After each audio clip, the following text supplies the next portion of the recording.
इन्होंने बताया कि कोई बंदा आया हुआ है अफ़गान से, तो पहचानते हो उसको, मतलब वो तुम्हारी पिक्चर लेके मतलब मार्केट तक घूम रहा है। उसने इतना बोला, तुम्हारी मम्मी ने मुझे भेजा है यहाँ पे स्पेशली तुम्हारे से मिलने। मतलब 1 महीने से वो दिल्ली रह रहा था, दिल्ली में उसने पता कर लिया, मतलब पूरा जानकारी लेके यहाँ पर आया हुआ था। मतलब हफ्ता यहाँ पे रहा था वो। मैंने बोला अभी तो जाओगे, मतलब जिस दिन अफ़गान पहुँच गए तो मैं गारंटी नहीं दूँगी कि आप ज़िंदा बचोगे कि नहीं बचोगे, क्योंकि बीच रास्ते में हमें जान से मार दें। इजाजत है उत्थे लव मैरिज दी या लव करन दी इजाजत है? नो सर, वहाँ पे लव मैरिज वगैरह नहीं कर सकते हैं। वहाँ पे जो परिवार ने डिसाइड किया होगा तो उसी से शादी होगा उसका। जैसे यहाँ पे हम मार्केट वगैरह जाते हो, मैं तो अकेले जाती हूँ, आती हूँ घर पे। वहाँ पर ऐसा नहीं है, बुर्का तो है, हमारी आँखें भी नहीं दिखते हैं, हमारा जो बुर्का होता है वहाँ पे। 4 ਭਰਾਵਾਂ ਦੀ ਕੱਲੀ ਭੈਣ ਹੋ ਤੁਸੀਂ ਚੰਡੀਗੜ੍ਹ ਕਿੱਦਾਂ ਆਏ ਕਿੱਦਾਂ ਆ ਜਿਹੜਾ ਮੁੰਡਾ ਨਾਲ ਬੈਠੇ ਤੁਹਾਡੇ ਹਸਬੈਂਡ ਜਿਹੜੇ ਨੇ ਇਹਨਾਂ ਨਾਲ ਤੁਹਾਡਾ ਸੰਪਰਕ ਹੋਇਆ ਵਿਆਹ ਕਿੱਦਾਂ ਹੋਇਆ ਔਰ ਜਿਹੜੇ ਆ 5 ਸ਼ੱਕੀਆਂ ਵਾਲੀ ਪਹਿਲਾਂ ਦੱਸੋ 5 ਸ਼ੱਕੀ ਕਿਹੜੇ ਨੇ ਜਿਹੜੇ ਤੁਹਾਨੂੰ ਲੱਭਦੇ ਹੋਏ ਚੰਡੀਗੜ੍ਹ ਪਹੁੰਚੇ ਨੇ ਕੀ ਕਹਿੰਦੇ ਨੇ है तो कोई अफ़गानी है, मेरे परिवार की तरफ से भी धमकी आ रहा है, तालिबान की तरफ से भी आ रहा है, मतलब जान से मारने का धमकी आ रहा है वहाँ से भी। ਸਤਿ ਸ਼੍ਰੀ ਅਕਾਲ ਜੀ, ਦੈਨਿਕ ਸਵੇਰਾ ਟੀਵੀ ਦੇਖ ਰਹੇ ਹੋ ਤੁਸੀਂ। ਮੈਂ ਹਾਂ ਵਿਨਿਤ ਕਪੂਰ ਔਰ ਇਸ਼ਕ ਦੀ ਗੱਲ ਕਰ ਲੈਂਦੇ ਹਾਂ ਕਿਉਂਕਿ ਇਸ਼ਕ ਬੰਦਿਆਂ ਨੂੰ ਮਿਲੀ ਖੁਦਾ ਦੀ ਉਹ ਦਾਤ ਹੈ ਜਿਸ ਦਾ ਮਜ਼ਹਬ ਨਹੀਂ ਹੁੰਦਾ, ਜਿਸ ਦੀ ਕੋਈ ਜਾਤ ਨਹੀਂ ਹੁੰਦੀ, ਜਿਸ ਦੀ ਕੋਈ ਸਰਹੱਦ ਨਹੀਂ ਹੁੰਦੀ, ਜਿਸ ਦਾ ਕੋਈ ਮੁਲਕ ਨਹੀਂ ਹੁੰਦਾ, ਜਿਸ ਦਾ ਕੋਈ ਧਰਮ ਨਹੀਂ ਹੁੰਦਾ। ਅੱਜ ਤੁਹਾਨੂੰ ਇੱਕ ਇਹੋ ਜਿਹੇ ਕਪਲ ਨਾਲ ਰੂਬਰੂ ਕਰਾਉਣ ਜਾ ਰਹੇ ਹਾਂ ਜਿਸ ਨੇ ਇਸ਼ਕ ਕੀਤਾ ਔਰ ਇਸ਼ਕ ਕਰਨ ਵੇਲੇ ਜਾਤ ਨਹੀਂ ਵੇਖੀ, ਧਰਮ ਨਹੀਂ ਵੇਖਿਆ, ਮੁਲਕ ਨਹੀਂ ਵੇਖਿਆ ਔਰ ਸਰਹੱਦ ਨਹੀਂ ਵੇਖੀ। ਲੇਕਿਨ ਅੱਜ ਇਸ ਕਪਲ ਲਈ ਇਹਨਾਂ ਦਾ ਇਸ਼ਕ ਜਿਹੜਾ ਉਹ ਇਹਨਾਂ ਦੀ ਜਾਨ ਲਈ ਖਤਰਾ ਬਣਿਆ ਹੋਇਆ ਕਿਉਂਕਿ ਇਹਨਾਂ ਨੂੰ ਲਗਾਤਾਰ ਧਮਕੀਆਂ ਮਿਲ ਰਹੀਆਂ ਨੇ, ਪਰਿਵਾਰ ਦੀ ਤਰਫੋਂ ਧਮਕੀਆਂ ਦਿੱਤੀਆਂ ਜਾ ਰਹੀਆਂ ਨੇ, ਹੋਰ ਕਈ ਲੋਕ ਨੇ ਜਿਹੜੇ ਲਗਾਤਾਰ ਇਹਨਾਂ ਨੂੰ ਧਮਕੀਆਂ ਦੇ ਰਹੇ ਨੇ। ਪਹਿਲਾਂ ਇਸ ਕਪਲ ਨਾਲ ਰੂਬਰੂ ਕਰਾਉਂਦੇ ਹਾਂ। ਇਹ ਕਪਲ ਜਿਸ ਦੇ ਵਿੱਚ ਕੁੜੀ ਅਫਗਾਨਿਸਤਾਨ ਦੀ ਹੈ ਅਤੇ ਮੁੰਡਾ ਪੰਜਾਬ ਦਾ ਹੈ, ਚੰਡੀਗੜ੍ਹ ਦੇ ਵਿੱਚ ਰਹਿੰਦੇ ਨੇ। 2.5 ਸਾਲ ਹੋ ਗਏ ਵਿਆਹ ਕਰੇ ਨੂੰ, ਲੇਕਿਨ 2.5 ਸਾਲ ਤੋਂ ਲਗਾਤਾਰ ਦਹਿਸ਼ਤ ਦੇ ਸਾਏ ਦੇ ਵਿੱਚ ਹੈ ਕਿਉਂਕਿ ਕਦੇ ਇਹਨਾਂ ਨੂੰ ਟੈਲੀਫੋਨ ਰਾਹੀਂ ਧਮਕੀਆਂ ਦਿੱਤੀਆਂ ਜਾਂਦੀਆਂ ਨੇ, ਕਦੇ ਇਹਨਾਂ ਨੂੰ ਵੀਡੀਓ ਕਾਲ ਰਾਹੀਂ ਧਮਕੀਆਂ ਦਿੱਤੀਆਂ ਜਾਂਦੀਆਂ ਨੇ ਔਰ ਹੁਣ ਤੇ 5 ਬੰਦੇ ਇਹਨਾਂ ਨੂੰ ਲੱਭਦੇ ਚੰਡੀਗੜ੍ਹ ਵਰਗੇ ਸ਼ਹਿਰ ਦੇ ਵਿੱਚ ਪਹੁੰਚ ਗਏ ਨੇ। 5 ਸ਼ੱਕੀ ਇਹਨਾਂ ਨੂੰ ਲੱਭਦੇ ਹੋਏ, ਕੁੜੀ ਦੀ ਫੋਟੋ ਉਹਨਾਂ ਦੇ ਕੋਲ ਹੈ। ਇਹ ਕਿਹਾ ਜਾਂਦਾ ਹੈ ਕਿ ਅਫਗਾਨੀ ਭਾਸ਼ਾ ਦੇ ਵਿੱਚ ਗੱਲਬਾਤ ਕਰਦੇ ਨੇ ਔਰ ਇਹ ਤੇ ਆ ਵੀ ਖਦਸ਼ਾ ਜਤਾ ਰਹੇ ਨੇ ਕਿ ਕਿੱਥੇ ਤਾਲਿਬਾਨੀ ਤੇ ਨਹੀਂ ਆ ਗਏ ਇਹਨਾਂ ਨੂੰ ਮਾਰਨ ਲਈ, ਕਿਉਂਕਿ ਜਿਸ ਢੰਗ ਦੇ ਨਾਲ ਲਗਾਤਾਰ ਇਹਨਾਂ ਨੂੰ ਧਮਕੀਆਂ ਮਿਲ ਰਹੀਆਂ ਨੇ ਤੇ ਇਹਨਾਂ ਦੀ ਜਾਨ ਨੂੰ ਵੱਡਾ ਖਤਰਾ ਹੈ। ਗੱਲਬਾਤ ਕਰਾਂਗੇ ਕਦੋਂ ਇਹਨਾਂ ਦਾ ਵਿਆਹ ਹੋਇਆ ਸੀ ਔਰ ਕੌਣ ਲੋਕ ਨੇ ਜਿਹੜਾ ਇਹਨਾਂ ਨੂੰ ਧਮਕੀਆਂ ਦੇ ਰਹੇ ਨੇ। ਮੈਮ ਕੀ ਨਾਂ ਹੈ ਤੁਹਾਡਾ?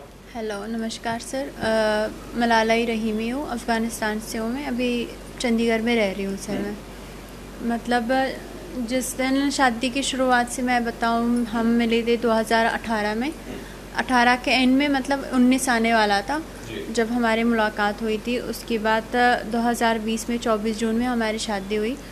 शादी के टाइम, मतलब शादी से पहले इन्होंने भी प्रपोज़ किया था, तो शादी वाला प्रपोज़ किया था कि शादी करनी है। जब से शादी हुई थी, शादी के बाद 2-3 महीने तो हम खुश रह रहे थे, कोई बीच में प्रॉब्लम वगैरह नहीं आया था।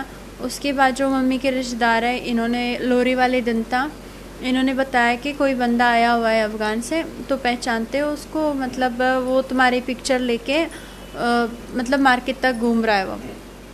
फिर मैंने इनको बोला मम्मी के रिश्तेदार तो आ नहीं सकता यहाँ पे, ऐसा कौन आया होगा। फिर 2 मिनट भी नहीं हुआ तो पीछे से आया, वो मेरी नाम ले लिया। मतलब मैं इतना डर गई थी, मेरे फेस पे कोई खून वगैरह, मतलब रंग उड़ गया था मेरा। फिर डर भी बहुत था। फिर उसने आके इतना बोला कि तुम्हारे से बात करनी है। फिर मैंने चलो ठीक है बात कर लो, किस लिए आ चुके हो। उसने इतना बोला, तुम्हारी मम्मी ने मुझे भेजा यहाँ पे स्पेशली तुम्हारे से मिलने। मतलब 1 महीने से वो दिल्ली रह रहा था, दिल्ली में उसने पता कर लिया, मतलब पूरा जानकारी लेके यहाँ पर आया हुआ था। फिर उसके बाद मम्मी जी ने इनको कॉल लगाया कि कोई आया हुआ है। फिर वो मुझे बात मतलब मनाने के लिए आया था कि चलो चलते हैं अफ़गान, तुम मतलब 4 भाइयों के बीच में अकेले हो तुम, वहाँ पे ये हमारा जीजू लगा, वहाँ पे ज़मीन वगैरह सस्ता मिलता है, वहाँ पे नई ज़िंदगी शुरू कर लो। ये दोनों को लेना है? हाँ जी, दोनों को लेने आया था वो। फिर ये बीच में मान भी गई थी कि चलो चलते हैं, ज़मीन वगैरह तो सस्ता है, 3-3.5 लाख में ज़मीन मिल जाता है, चलो वहाँ पे नहीं शुरुआत कर लेते हैं। फिर मैंने इनको बोला, मतलब हफ्ता यहाँ पे रहा था वो, मैंने बोला अभी तो जाओगे, मतलब जिस दिन अफ़गान पहुँच गए तो मैं गारंटी नहीं दूँगी कि आप ज़िंदा बचोगे कि नहीं बचोगे, क्योंकि बीच रास्ते में हमें जान से मार दें, क्योंकि वो मुझे पता है अफ़गान का ख़ुद का पहचान है मुझे कि वहाँ के लोग कैसे आए कैसा नहीं है। फिर मैंने बोला बीच रास्ते में जान से मार देंगे हमें।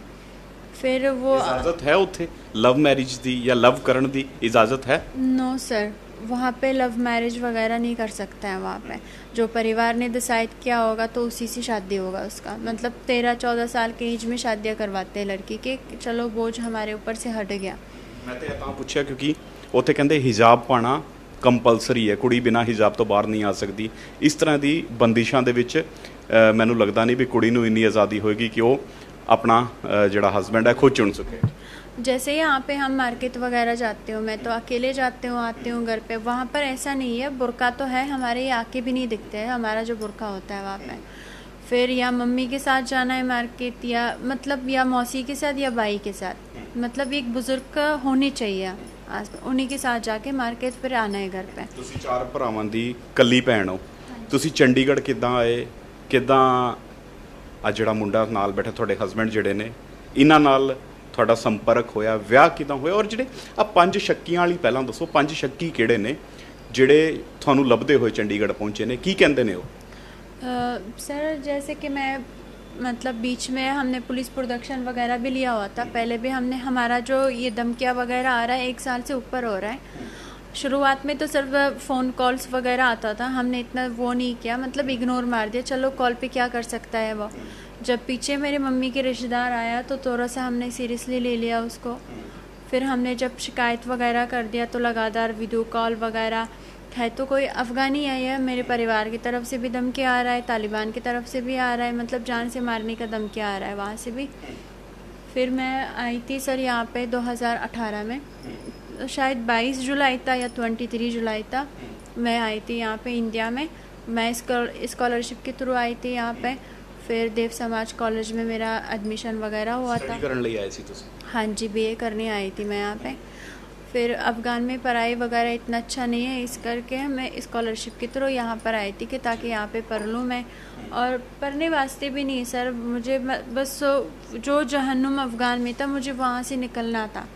जैसा कि वहाँ पे मतलब ऐसे जेरी है मन मार के वहाँ पे लोग, ਯਾਨੀ ਬਸ ਲੁਕੀ ਜਿਹੜੀ ਤਾਲਿਬਾਨ ਕਰਦਾ ਹੈ ਲਗਾਤਾਰ ਕੁੜੀਆਂ ਦੇ ਨਾਲ, ਕਹਿੰਦੇ ਕੁੜੀਆਂ ਦਾ ਇਸਤੇਮਾਲ ਹੁੰਦਾ ਹੈ, ਯੂਜ਼ ਕੀਤਾ ਜਾਂਦਾ ਹੈ, ਇੱਕ ਕਹਿ ਸਕਦੇ ਹਾਂ ਆਬਜੈਕਟ ਦੇ ਤੌਰ ਤੇ ਉਹ ਕੁੜੀਆਂ ਨੂੰ ਵੇਖਦੇ ਆ, ਇਸ ਤਰ੍ਹਾਂ ਦੀ ਗੱਲਾਂ ਤਾਲਿਬਾਨ ਬਾਰੇ ਕਹੀਆਂ ਜਾਂਦੀਆਂ ਨੇ। क्या सच ने सारियां गल्लां? ये सारा कुछ सच है सर। वहाँ पे क्या होता है कि जैसे एक गांव में तालिबान ने हमला कर दिया, वहाँ पे 5 साल की लड़कियों को भी लेके जाते हैं ज़बरदस्ती, उनके साथ 4-5 लोग ज़बरदस्ती करके उनको जान से मार देते हैं। बाद में बोल देते हैं कि ये लड़की अच्छी नहीं थी, ख़राब लड़की थी, इसको मार दो जान से।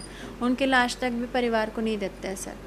मतलब वहाँ का रोल ये बन गया अभी इस टाइम में, मैं आपको बताऊँ कि खड्डा खोल के ना आधा शरीर ना मतलब दफना देते हैं आधा शरीर, फिर आधा शरीर जो रह गया हाथ पीछे बांध के, जितने भी मतलब ख़ुद की मम्मी पापा जो लड़की का जितने भी लोग हैं उनके हाथ में पत्थर वगैरह दे के, मतलब जितने गांव के लोग हैं उनके सबके हाथ में पत्थर वगैरह होगा, फिर पत्थर से मार मार के उनको जान से मार देते हैं। ਜਾਂ क्यों, ਕੀ कारण है?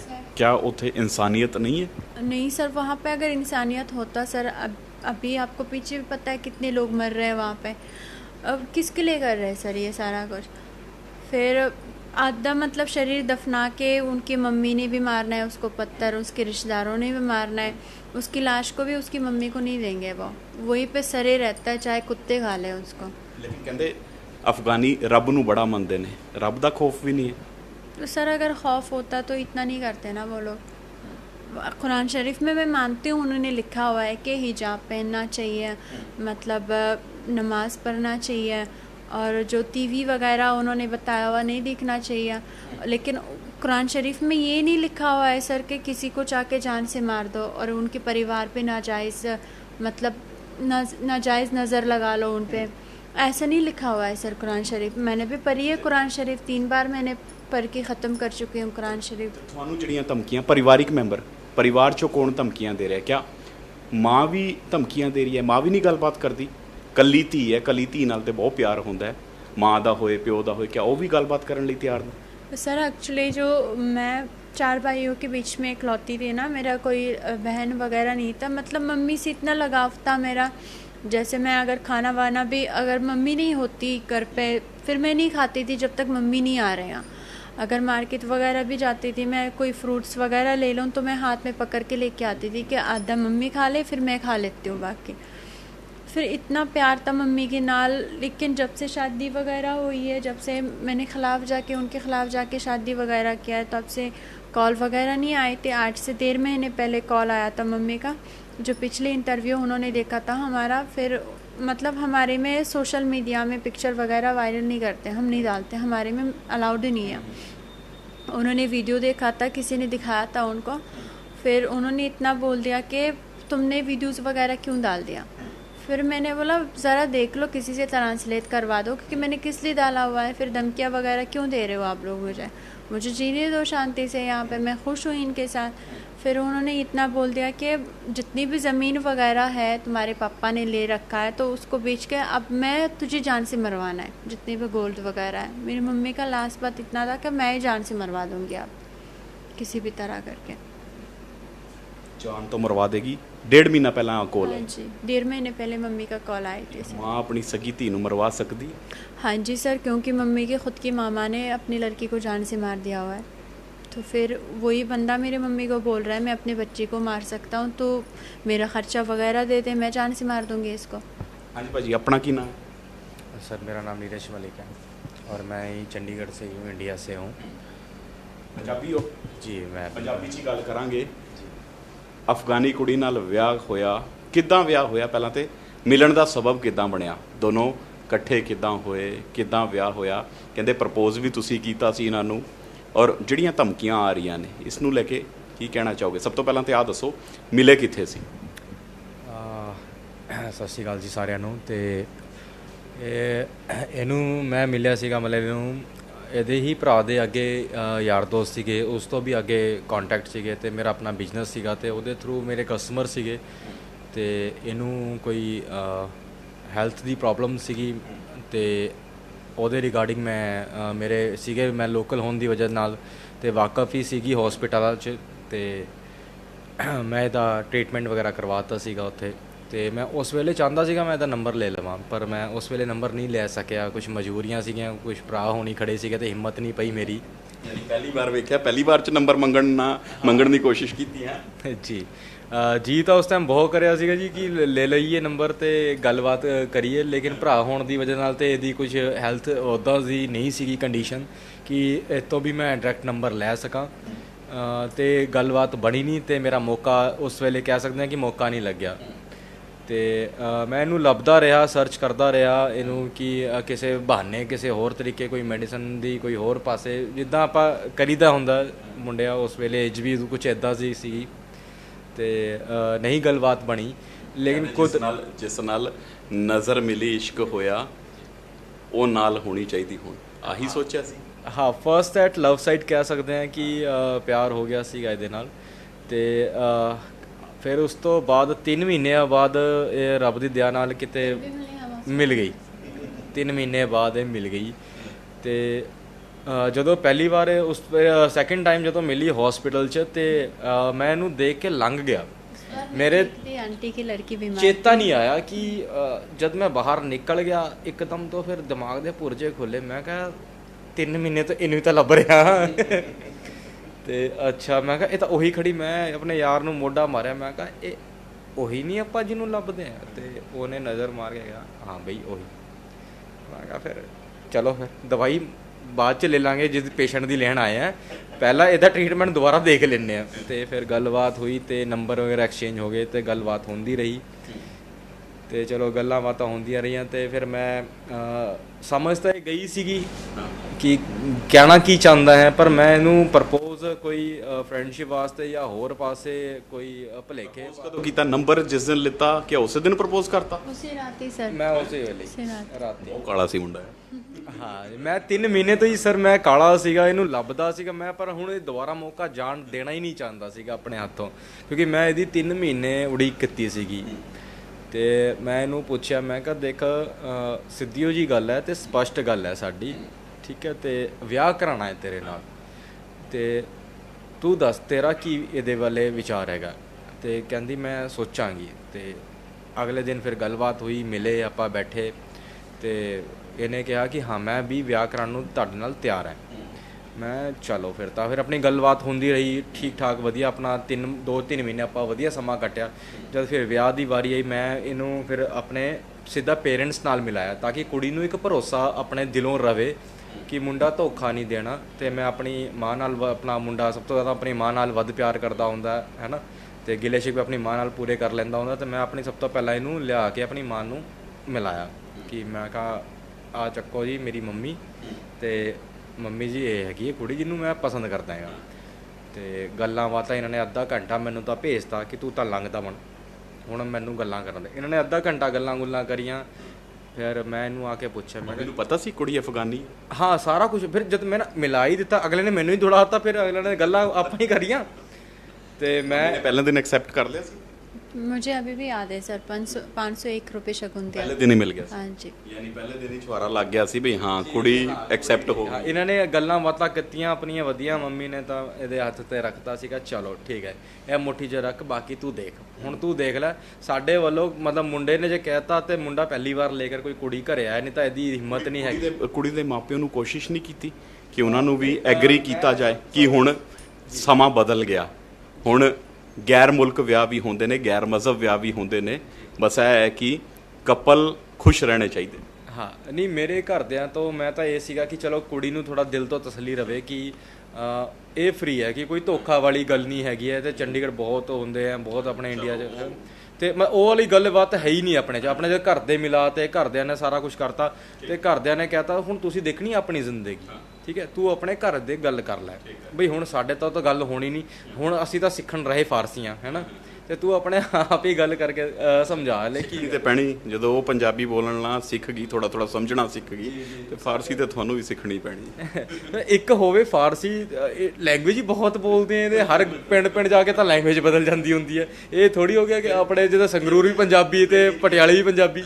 ਕਹਿੰਦੇ ਕੁੜੀਆਂ ਨਾ ਹਰ ਸਿਚੁਏਸ਼ਨ ਨੂੰ ਹੈਂਡਲ ਕਰਨਾ ਜਾਂਦੀਆਂ, ਐਡਜਸਟ ਹੋ ਜਾਂਦੀਆਂ ਹਰ ਸਿਚੁਏਸ਼ਨ ਦੇ ਵਿੱਚ। ਜੀ ਜੀ ਬਿਲਕੁਲ, ਤਾਂ ਹੀ ਐਡਜਸਟ ਹੋ ਗਈ ਸਾਡੇ ਨਾਲ। ਲੇਕਿਨ ਇਹਦੇ ਪੇਰੈਂਟਸ ਜਿਹੜੇ ਆ ਉਹ ਐਡਜਸਟ ਨਹੀਂ ਹੋ ਸਕੇ।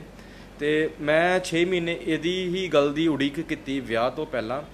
6 ਮਹੀਨੇ ਮਨਾਉਂਦੇ ਰਹੇ, ਗੱਲਾਂ ਕਰਦੇ ਰਹੇ, ਇਹਦੇ ਘਰਦਿਆਂ ਨਾਲ ਮਨਾਉਂਦੇ ਦੀ ਬਹੁਤ ਕੋਸ਼ਿਸ਼ ਕੀਤੀ ਕਿ ਮੰਨ ਜਾਓ ਹੈ ਨਾ, ਆਪਾਂ ਵਿਆਹ ਕਰਾਉਣਾ ਹੈ, ਕੋਈ ਇਦਾਂ ਦੀ ਗੱਲ ਨਹੀਂ। ਇਹਨੂੰ ਕਿਉਂਕਿ ਹੁਣ ਉਹਨਾਂ ਨੂੰ ਤਾਂ ਦਿਖਾਣਾ ਘਰ ਪੋਸੀਬਲ ਹੈ ਹੀ ਨਹੀਂ ਸੀਗਾ, ਉਹ ਉੱਥੇ ਬੈਠੇ, ਕੁੜੀ ਇੱਥੇ ਸੀਗੀ। ਹੁਣ ਵੀਡੀਓ ਕਾਲ ਤੋਂ ਦੇਖੇ, ਇਹਨੂੰ ਭਰੋਸਾ ਹੋ ਜਾਵੇ ਸਾਰਾ, ਜੇ ਉਹ ਹੋ ਸਕਦਾ ਸੀਗਾ ਵਾਹ ਜਿੱਥੇ ਲੱਗ ਸਕਦੀ ਸੀ ਉਹ ਆਪਾਂ ਕਰਿਆ। ਯਾਨੀ ਪੂਰਾ ਜ਼ੋਰ ਲਾਇਆ ਮਨਾਉਣ ਲਾ, ਮੰਨੇ ਨਹੀਂ। ਹੁਣ ਜਿਹੜੇ ਆ 5 ਸ਼ੱਕੀ ਆਏ ਨੇ, ਇਹ ਕੌਣ ਨੇ? ਉਹੀ ਮੈਂ ਉਸ 'ਤੇ ਵੀ ਆਉਂਦਾ ਕਿ 5 ਜਿਹੜੇ ਹੁਣ, ਇਹ 5 ਤਾਂ ਹੁਣ ਆਏ ਆ, ਇਹ ਇਸੇ ਮਹੀਨੇ ਆਪਣਾ 15-16 ਆਪਣਾ 14-15 ਤਰੀਕ ਦੀ ਆਏ ਸਤੰਬਰ ਦੇ। ਇਸ ਤੋਂ ਪਹਿਲਾਂ ਫਿਰ ਜਦ ਆਪਾਂ ਵਿਆਹ ਵਿਊ ਕਰਾ ਲਿਆ, ਸਾਰਾ ਕੁਝ ਹੋ ਗਿਆ, ਲੋਕਡਾਊਨ ਲੱਗ ਗਿਆ। ਪਰਮਾਤਮਾ ਦੀ ਚਲੋ ਲੋਕਾਂ ਵਾਸਤੇ ਕਹਿਰ ਸੀਗਾ, ਪਰ ਸਾਡੇ ਵਾਸਤੇ ਤਾਂ ਅਵਤਾਰ ਸੀਗਾ। ਤੇ ਲੋਕਡਾਊਨ 'ਚ ਕੋਈ ਆ ਵੀ ਜਾ ਵੀ ਨਹੀਂ ਸੀਗੀ, ਆਪਣਾ ਬਹੁਤ ਵਧੀਆ ਸਮਾਂ ਨਿਕਲ ਗਿਆ। ਲੋਕਡਾਊਨ ਤੋਂ ਬਾਅਦ ਹੀ ਫਿਰ ਆਪਣੇ ਤੇ ਫੋਨ ਕਾਲ ਆਉਣੇ ਸ਼ੁਰੂ ਹੋ ਗਈਆਂ, ਧਮਕੀਆਂ ਆਉਣ ਸ਼ੁਰੂ ਹੋ ਗਈਆਂ। ਤੇ ਚਲੋ ਧਮਕੀਆਂ ਆਉਂਦੀਆਂ ਰਹੀਆਂ, ਸੁਣਦੇ ਰਹੇ, ਗੱਲਾਂ ਸੁਣਦੇ ਰਹੇ। ਨਵੀਂ ਰਿਸ਼ਤੇਦਾਰੀ ਸੀਗੀਆਂ। ਤੇ ਇੱਕ ਰਿਸ਼ਤੇਦਾਰ ਤੋਂ ਲੋਹੜੀ ਵਾਲਾ ਦਿਨ ਸੀਗਾ, ਸਮਾਂ ਵੇਲੇ ਦਾ, ਤੇ ਪਿੰਡ ਪਹੁੰਚ ਗਿਆ ਆਪਣੇ ਚੰਡੀਗੜ੍ਹ ਸ਼ਹਿਰ। ਤੇ ਸੈਕਟਰਾਂ 'ਚ ਆਪਣੀ ਮਾਰਕੀਟਾਂ 'ਚ ਘੁੰਮੇ, ਫੋਟੋ ਦਿਖਾ ਕੇ ਇਹਦੀ। ਤੇ ਸਾਡੇ ਜਾਣਕਾਰ ਨੇ ਫੋਨ ਕਰਿਆ ਸਾਨੂੰ ਕਿ ਬਈ ਭਾਬੀ ਜੀ ਦੀ ਫੋਟੋ ਦਿਖਾ ਕੇ ਘੁੰਮ ਰਹੇ ਹੈ। ਤੇ ਮੈਂ ਬਈ ਘਰ ਦੱਸਤਾ, ਮੈਂ ਕਿਹਾ ਚਲ ਕੋਈ ਚੱਕਰ ਨਹੀਂ ਬਈ, ਘਰ ਦੱਸਤਾ। ਤੇ ਮੈਂ ਬਾਹਰ ਸੀਗਾ, ਮੈਂ ਪਾਥੀਆਂ ਵਗੈਰਾ ਲੱਕੜਾਂ ਵਗੈਰਾ ਦਾ ਕਰ ਰਿਹਾ ਸੀਗਾ, ਬਾਲਣ ਦਾ ਜੁਗਾੜ। ਤੇ ਘਰ ਦਾ ਫੋਨ ਆਇਆ ਕਿ ਇਹਦਾ ਸਾਹ ਸੁੱਕਿਆ ਹੋਇਆ, ਮੁੰਡਾ ਬਾਹਰ ਖੜਿਆ, ਕੋਈ ਆ ਕੇ ਤੇ ਗੱਲਾਂ ਬਾਤਾਂ ਕਰ ਰਿਹਾ ਸੀ। ਉਹ ਕੋਈ हाँ जी, मम्मी के रिश्तेदार है वो। ਮੰਮੀ ਦਾ ਰਿਸ਼ਤੇਦਾਰ ਸੀ। ਉਹ ਤੇ ਇਹਨਾਂ ਨੇ ਕਹਾਣੀ ਦੱਸੀ। ਹੁਣ ਅਗਲੀ ਜਿਹੜੀ ਹੈ, ਜਿਹੜੀ ਹੁਣ ਧਮਕੀਆਂ ਆ ਰਹੀਆਂ ਨੇ, ਹੁਣ ਜਿਹੜੇ ਆ ਪੰਜ ਆਏ ਨੇ, ਇਹ ਕੌਣ ਨੇ? ਇਹ ਵੀ ਕਿਆ ਰਿਸ਼ਤੇਦਾਰ ਨੇ ਕੋਈ? ये मुझे कोई आइडिया नहीं सर ये कौन है, क्योंकि पिछली बार जो आया था वो लड़का था सर, इस बार 2 लेडीज़ के साथ आया हुआ है, मतलब 2 लेडीज़ है, 3 जेंट्स है। मुझे कोई आइडिया नहीं सर ये कौन है। ਜਿਹੜੀ ਔਰਤਾਂ ਵੀ ਨਾਲ ਆਈਆਂ ਨੇ। ਹਾਂ, ਇਸ ਵਾਰ ਵੀ ਪਿੰਡ 'ਚੋਂ ਉਸੇ ਤਰੀਕੇ ਨਾਲ ਖਬਰ ਸਾਨੂੰ ਮਿਲੀ ਹੈ ਕਿ ਭਾਬੀ ਦੀ ਹੀ ਫੋਟੋ ਦਿਖਾ ਰਹੇ ਹੈ ਤੇ ਇਹ ਪੁੱਛ ਰਹੇ ਹੈ ਕਿ ਇਹ ਕੁੜੀ ਕਿੱਥੇ ਰਹਿੰਦੀ ਹੈ। ਤੇ ਮਨ 'ਚ ਤਾਂ ਕਰਕੇ ਸਰ ਹੁਣ ਡਰ ਹੋ ਗਿਆ ਕਿ ਪਿਛਲੀ ਵਾਰ ਇੱਕ ਆਇਆ ਸੀਗਾ, ਸਮਝਾ ਗੱਲਬਾਤਾਂ ਕਰਕੇ, ਮਿੱਠੀਆਂ ਗੱਲਾਂ ਕਰਕੇ, ਜਦ ਬਾਹਰ ਵਾਪਸ ਚਲਾ ਗਿਆ ਆਪਣੇ ਮੁਲਕ ਤੇ ਧਮਕੀਆਂ ਦੇਣ ਲੱਗ ਗਿਆ। ਹੁਣ ਫਿਰ ਉਸ ਤੋਂ ਬਾਅਦ ਫੋਨ ਦਾ ਧਮਕੀਆਂ ਦਾ ਸਿਲਸਿਲਾ ਜਿਹੜਾ ਹੈ ਉਹ ਸ਼ੁਰੂ ਹੋਇਆ ਸੀਗਾ। ਹੁਣ ਤਾਂ ਕੀ ਪਤਾ ਲੈਣ ਆਏ ਹੁਣ ਮੁੜ ਤੋਂ, ਜਿਸ ਤਰ੍ਹਾਂ ਪਹਿਲਾਂ ਲੈਣ ਆਏ ਸੀ, ਕੀ ਪਤਾ ਹੁਣ ਵੀ ਲੈਣ ਆਏ ਹੁਣ ਬਈ ਚਲੋ ਸਾਡੇ ਨਾਲ। ਹਾਂ, ਮੈਂ ਬੇਸ਼ੱਕ ਮੈਂ ਇਸ ਗੱਲ ਨੂੰ ਡਿਨਾਈ ਨਹੀਂ ਕਰਦਾ ਕਿ ਚਲੋ ਲੈਣ ਆਏ ਹੁਣ। ਜੇ ਨੰਬਰ ਤੁਹਾਡੇ ਕੋਲ ਹੈਗੇ, ਜਦ ਤੁਸੀਂ ਧਮਕੀਆਂ ਦੇ ਸਕਦੇ ਹੋ ਤੇ ਬੈਠ ਕੇ ਬੰਦਿਆਂ ਵਾਂਗੂ ਗੱਲ ਵੀ ਤਾਂ ਕਰ ਸਕਦੇ ਹੋ ਕਿ ਅਸੀਂ ਆਏ ਹਾਂ, ਆਪਾਂ ਗੱਲ ਕਰਨੀ ਹੈ। ਤੇ ਆਪਾਂ ਕੋਈ ਮੁਕਰਦੇ ਹਾਂ ਗੱਲ ਕਰਨ ਨੂੰ? ਤੁਸੀਂ ਆਓ, 10 ਬੰਦੇ ਲੈ ਕੇ ਆਓ, 20 ਬੰਦੇ ਲੈ ਕੇ ਆਓ, ਸਾਡੇ ਭਾਣੋਂ ਤੁਸੀਂ ਬਰਾਤ ਪੂਰੀ ਲੈ ਆਓ ਆਪਣੀ, ਹੈ ਨਾ, ਝੰਜ ਲੈ ਆਓ, ਬੈਠ ਕੇ ਗੱਲ ਕਰੋ ਸਾਡੇ ਨਾਲ। ਧਮਕੀਆਂ ਤੋਂ ਡਰ ਤਾਂ ਨਹੀਂ ਲੱਗਦਾ? ਸਰ ਡਰ ਤਾਂ ਐਦਾਂ ਹੈ, ਧਮਕੀਆਂ ਤਾਂ ਦੇਈ ਜਾਣ, ਕੋਈ ਚੱਕਰ ਨਹੀਂ ਹੈਗਾ, ਹੈ ਨਾ, ਪਰ ਧਮਕੀਆਂ ਕਿਹੜੀਆਂ ਗੱਲੋਂ ਪਿੱਛੇ ਹੈ? ਕਿ ਤੁਹਾਡੀ ਕੁੜੀ ਕੋਈ ਤੰਗ ਹੈ ਇੱਥੇ? ਕੋਈ ਤੁਹਾਡੇ ਮੁਲਕ ਤੋਂ ਤਾਂ ਬਹੁਤ ਵਧੀਆ ਮੁਲਕ 'ਚ ਰਹਿ ਰਹੀ ਹੈ ਨਾ, ਇੱਥੇ ਸਾਰੀ ਸੁਵਿਧਾ ਇਹਨੂੰ ਇੱਥੇ ਹੈਗੀ ਹੈ ਜੋ ਤੁਹਾਡਾ ਵੀ ਨਹੀਂ ਦੇ ਸਕਦਾ ਮੁਲਕ ਉੱਥੇ। ਇੰਨੀ ਖੁਸ਼ ਹੈ, ਤੁਸੀਂ ਆਪ ਇਹਨੂੰ ਪੁੱਛੋ। ਨਾਲ ਖੜੇ ਹੋ ਕੁੜੀ ਦੇ? ਹਾਂਜੀ, ਨਾਲ ਖੜੇ ਹੋ ਹੁਣ ਵੀ ਕੁੜੀ ਦੇ? ਬਿਲਕੁਲ ਜੀ। ਹੁਣ ਤਾਂ ਪਿੱਛੇ ਹਟਣ ਦਾ ਕੋਈ ਸਵਾਲ ਹੀ ਨਹੀਂ, ਨਾ ਪਹਿਲਾਂ ਸੀਗਾ, ਨਾ ਹੁਣ ਹੈਗਾ, ਨਾ ਮੇਰੇ ਕੋਲ ਅੱਗੇ ਕੋਈ ਰਹੂਗਾ। ਪੁਲਿਸ ਨੂੰ ਕੰਪਲੇਂਟ ਕੀਤੀ ਹੈ ਹੁਣ? ਹਾਂ ਜੀ, ਹਾਂ ਨਿਤਾਸ਼ ਹੋ ਕੇ ਜੀ ਮੈਂ ਤਾਂ ਫਿਰ ਕੰਪਲੇਂਟ ਇਹੀ ਕੀਤੀ ਕਿ ਨੰਬਰ ਜਿਹੜੇ ਵੀ ਸੀਗੇ ਪੁਲਿਸ ਨੇ ਜਵਾਬ ਦਿੱਤਾ ਸੀਗਾ ਕਿ ਸਾਰੇ ਇੰਟਰਨੈਸ਼ਨਲ ਨੰਬਰ ਹੈਗੇ ਆ ਤੇ ਇਹਨੂੰ ਥੋੜਾ ਜਿਹਾ ਡਿਫਿਕਲਟ ਹੈਗਾ ਟਰੇਸ ਕਰਨਾ ਵੀ, ਪਰ ਫਿਰ ਵੀ ਆਪਾਂ ਕੋਸ਼ਿਸ਼ ਕਰਾਂਗੇ। ਤੇ ਮੈਂ ਹੁਣ ਜਿਹੜੀ ਪੁਲਿਸ ਨੂੰ ਹੁਣ ਗੁਹਾਰ ਲਾਈ ਹੈ ਕਿ ਚਲੋ ਨੰਬਰ ਦੀ ਗੱਲ ਸੀਗੀ ਉਹ ਲੈਦਾ ਹੋ ਗਈ, ਲੇਕਿਨ ਹੁਣ ਤਾਂ ਬੰਦੇ ਸ਼ਹਿਰ ਆ ਗਏ, ਗਲੀਆਂ 'ਚ ਆ ਗਏ, ਮਾਰਕੀਟ 'ਚ ਘੁੰਮ ਰਹੇ ਹੈ, ਇਹਦਾ ਤਾਂ ਕੁਝ ਕਰੋ ਤੁਸੀਂ ਹੁਣ। इंडियन नंबर से भी आया हुआ है अकेला। इंडियन नंबर तो? हाँ जी। ਇੰਡੀਅਨ ਨੰਬਰ ਤੋਂ ਵੀ ਕਾਲਾਂ ਆ ਰਹੀਆਂ। ਤੁਹਾਡੀ ਅਫਗਾਨਿਸਤਾਨ ਤੋਂ ਕਈ ਲੋਕ ਇੱਥੇ ਰਹਿੰਦੇ ਨੇ ਚੰਡੀਗੜ੍ਹ ਸ਼ਹਿਰ ਦੇ ਵਿੱਚ, ਬੱਚੇ ਪੜ੍ਹਨ ਆਉਂਦੇ ਨੇ, ਕਿਆ ਉਹਨਾਂ ਨਾਲ ਕੋਈ ਗੱਲਬਾਤ ਤੁਸੀਂ ਕੀਤੀ ਬਈ ਹਾਂ ਐਵੇਂ ਮੇਰੇ ਨਾਲ ਹੋ ਰਿਹਾ? एक्चुअली हम राशन लेने गई थी नीचे मार्केट तक, वहाँ पे एक अफ़गानी था वहाँ पे, मतलब उसने देख के हमारे में हाय हेलो तो नहीं बोलते हैं, हमारे में सीधा अस्सलाम वालेकुम बोलते हैं। उसने अस्सलाम वालेकुम बोल के मेरा नाम ले लिया उसने, और उसने ये बताया कि मतलब जो भी तुमने किया तो ये ठीक नहीं था, मतलब हमारे मज़हब के ख़िलाफ़ था ये, मतलब बोलता है तुमने जितने भी अफ़गानी लोग था तुमने सर नीचा कर दिया।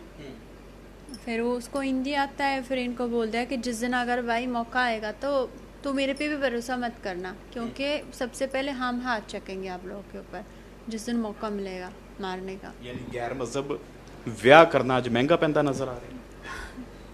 बहुत सर, बिना मजहब के अगर मैं किसी यहाँ की मुस्लिम से भी शादी कर लेती हूँ तो अब भी मेरे हालात ऐसे था, अफ़गानी से कर लेते शायद थोड़ा सा बेहतर था। ਗੈਰ ਮਜ਼ਹਬ ਗੈਰ ਮੁਲਕ ਦੇ ਵਿਆਹ ਨੂੰ ਮੰਨਦੇ ਨਹੀਂ ਹੋ? नहीं सर, हमारे में अगर लड़कियां कर ले तो मानती नहीं है, और अगर लड़का लोग कर दे तो फिर उनको मतलब एक्सेप्ट भी कर लेते हैं, साथ के साथ पार्टी वगैरह भी दे देते हैं कि बाहर देश का बहू आ रहा है। हाँ जी, उल्टा सीन है हमारे में।